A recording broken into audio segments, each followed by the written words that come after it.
A aproximação do final do ano e a perspectiva do início do mandato de Bolsonaro a partir de janeiro de 2019, na verdade, abre o espaço para que a grande imprensa comece a tentar criar um clima de aparente otimismo, né, no que se refere a uma eventual melhoria das condições da economia a partir de 1º de janeiro.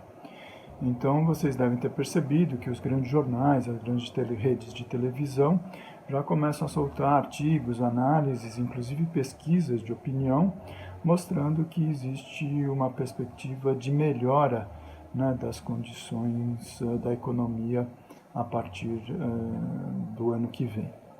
A questão que toda que se coloca é saber melhorar para quem, melhorar como, melhorar a que custo e melhorar até quando.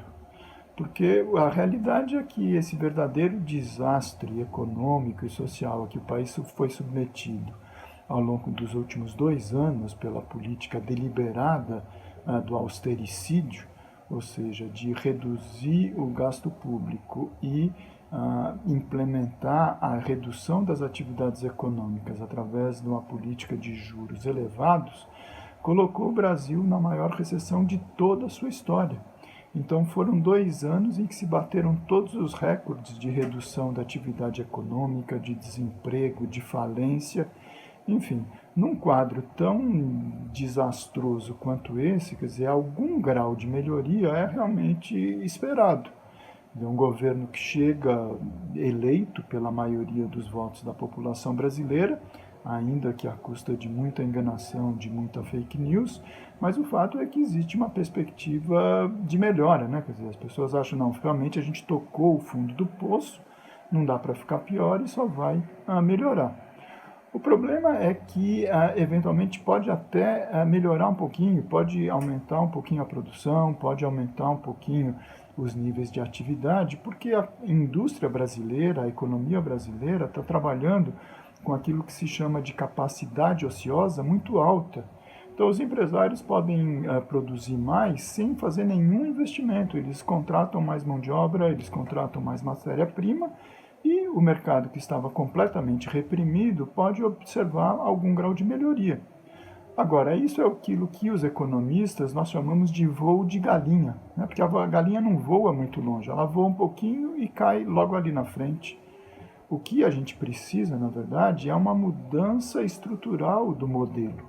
A gente precisa obter recursos e condições para que o investimento de longo prazo ele venha, para que haja efetivamente melhoria nas condições da produção através de investimentos de infraestrutura, melhoria nas condições orçamentárias dos programas sociais, porque se precisa aumentar o acesso à educação, à saúde, à previdência, à infraestrutura, para que o Brasil consiga recuperar um novo ciclo de investimento para que se promova o verdadeiro desenvolvimento econômico-social com distribuição de renda. A manutenção da política de corte de gastos, a manutenção da política de uma austeridade fiscal burra e horizontal, que mira no corte das despesas públicas, só vai fazer aprofundar o modelo equivocado. Então é verdade, pode ser que haja alguma recuperação de emprego, haja alguma recuperação da atividade industrial, do comércio, dos serviços, mas isso não vai se sustentar ao longo do tempo. No máximo, vai poder fornecer algumas manchetes dizendo que a economia melhorou, tentar melhorar um pouco a aceitação da base parlamentar com relação às medidas que o governo pretende implementar logo de início, mas a gente não deve se iludir.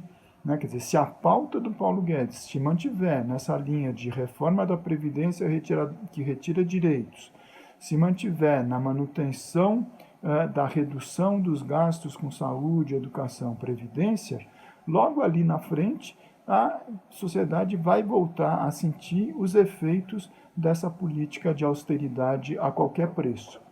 Então, o que significa dizer que a economia pode até voltar a crescer um pouquinho, mas esse crescimento ele não vai se sustentar no tempo enquanto não houver algum grau de recuperação do chamado protagonismo do Estado.